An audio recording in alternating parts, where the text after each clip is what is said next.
Naaresto na ang 4 na suspect sa pagpapasabog sa Rojas Night Market sa Davao City noong nakaraang buwan na ikinasawi ng 15 at ikinasugat ng 70. Miyembro raw ng Maute Group ang 3 sa kanila. Nakuha sa kanila ang cellphone video ng pagsabog sa plano raw sanang gamitin para sa propaganda ng grupo. Batay sa investigasyon, isinagawa ang pambobomba para malihis ang atensyon ng gobyerno sa mga operasyon laban sa Abu Sayyaf. Live mula sa Quezon City, may report si Dano Tingkungko. Dano? Jessica, 3 miyembro nga nitong Maute Group ang naaresto sa Cotabato nitong nakaraang Martes lang at ang isa sa yung ama ng isa sa mga suspect ay naaresto naman kaninang umaga sa bisa ng isang search warrant. Itong 4 na itinuturong miyembro ng Maute Group ay itinuturong nasa likod ng madugong pagsabog sa Davao City na ikinamatay ng 15 at ikinasugat ng hindi bababa sa 70. Ito raw ang video na kuha ng nasa likod ng pagpapasabog sa Rojas Street Night Market sa Davao City noong September 2. Ang suspect inaabangan ang nangyaring pagsabog. 15 ang nasawi at hindi bababa sa 70 ang sugatan.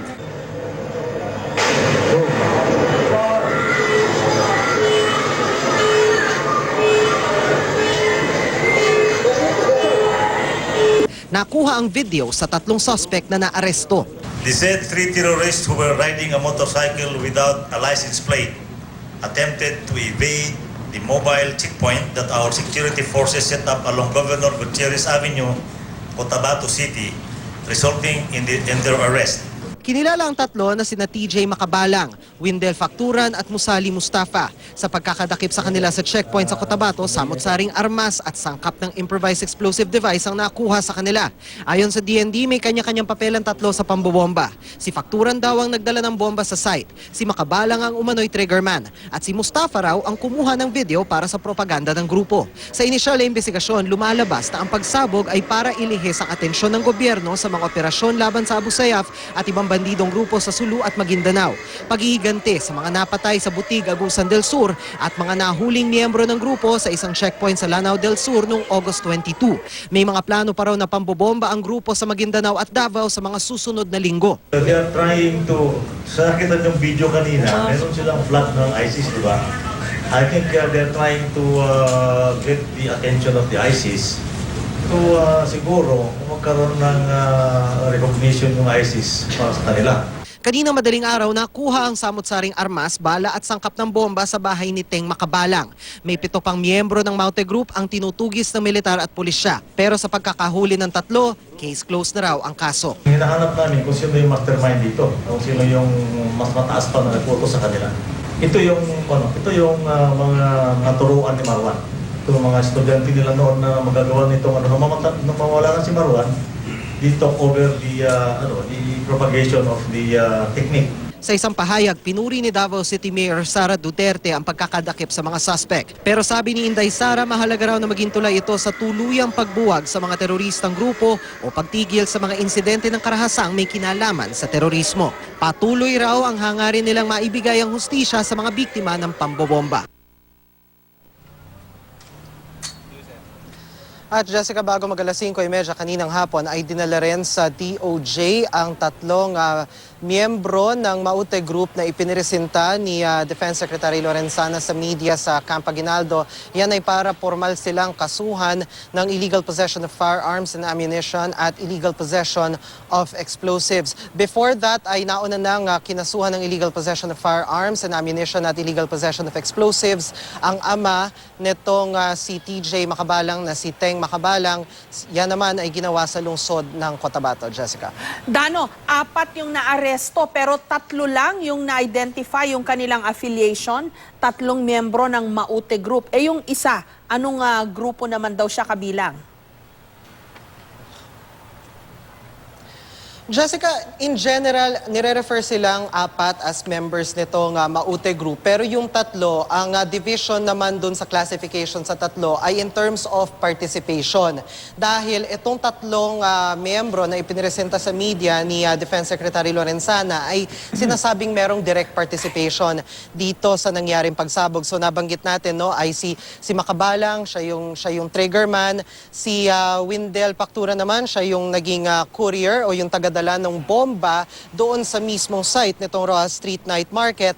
At ito namang si Mustafa ang nag-shoot ng video para nga sa sinasabing propaganda nitong grupo para mapansin sila ng ISIS. At meron din nababanggit kanina ang AFP at DND maging ang PNP sa kanilang presentation na kung hindi raw gumana itong improvised explosive device na inihatid doon sa site, ay meron din daw hawak na granada yung mga grupo as backup na kung sakali daw na yun ang gamitin nila pampasabog dun sa mismong area ay baka mas marami pa daw yung nasugatan o nasawi, Jessica. Yung video gave them away, no? Kasi sino ba naman ang magvi-video na parang alam nila na may mangyayari? Kuhang-kuha yan dun sa video, parang inantay nila yung pagsabog. Tapos nung sumabog, meron pang isinigaw, di ba? Tama, Jessica, kung makikita natin, no, ang haba nung... actually, ito nga ipinapakita natin ngayon sa ating kuha. This is just a part of the whole video. Yung ipinresent kanina ng DND, medyo matagal-tagal parang mga aabot yata ng almost 3 minutes or 4 minutes yung kumbaga lull bago yung actual na pagsabog, and then meron ngang nabanggit, and then kinunan pa yung mismong chaos doon sa mismong site ng pinagsabugan. And meron pang binabanggit ang DND, no, na nung paparating na yung mga pulis ay meron din daw nagtawag dun sa mga suspect para makaalis na sila doon sa site. Pero before they actually did that, ay meron nang nag-shoot doon. Ang sinasabi sa atin ng DND ay ito raw ay, kagaya nung nabanggit kanina ni Secretary Lorenzana, ito raw isang paraan para daw makilala sila ng ISIS. Pero kung nakilala na nga ba sila ng ISIS or kung nire-regard na ba sila as part of the group, yun daw ay hindi pa nila masagot, at yun din daw ang kanilang patuloy na inaalam sa ngayon, Jessica. Ano raw ang ibig sabihin ng pidasin? Pidasin? May ganong subtitle yung video. Ano raw yun? Anong ibig sabihin nun, Dano? Actually, Jessica, hindi natin alam. Actually, I personally don't know. Hindi rin siya natanong doon sa presentation. Pero isa doon sa mga kapansin-pansin, no, pagkatapos nung mabanggit yung Allahu Akbar, yung pidasin, dire-diretso na yung mga cries for help ng mga tao. Dahil kung makikita natin doon sa video, dumiretso na yung itong si Mustafa, itong tinuturong documenter o yung tagapag-shoot ng video, dumiretso na siya doon sa mismo sentro ng site. And maririnig na natin doon sa video na sunod-sunod na yung iyakan ng mga tao, pagsigaw nila at paghingi nila ng tulong, Jessica. Doon sa investigasyon ng pulis, naalala ko, right after nung pagsabog, may inilabas na sketch, di ba? Yung parang base dun sa pagkakadescribe ng mga survivor nung explosion. Meron silang nabuo na ito raw yung sketch nung suspect. Does it match any of the 4 suspect na naaresto? Jessica, if I remember correctly dun sa presentation, nabanggit yata na yes, it does match.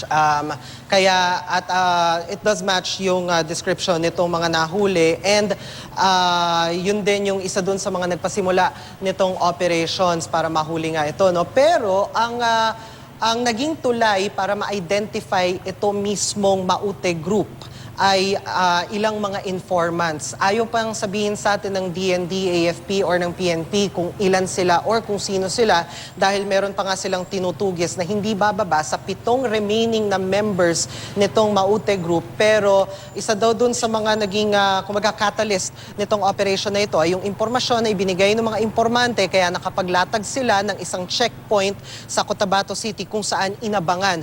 One of the things we were asking kanina was this accident accidental dahil checkpoint ito at nahuli sila sa isang checkpoint. Sinabi nila, no, this is not accidental. Pinlano talaga nila inabangan, Jessica. Okay, nakita ko lang yung flag ng ISIS dun sa isa sa mga video rin na pinakita, no? And then ang sinasabi, kaya nila ginawa ito, ang motibo dun sa explosion, para to distract, no? Parang para ma-distract yung mga puwersa ng gobyerno from the campaign in Sulu against the Abu Sayyaf. Konektado ba itong Maute sa Abu Sayyaf? Bakit ganon yung sinasabing motibo nila dito sa pagpapasabog sa Davao? Dano?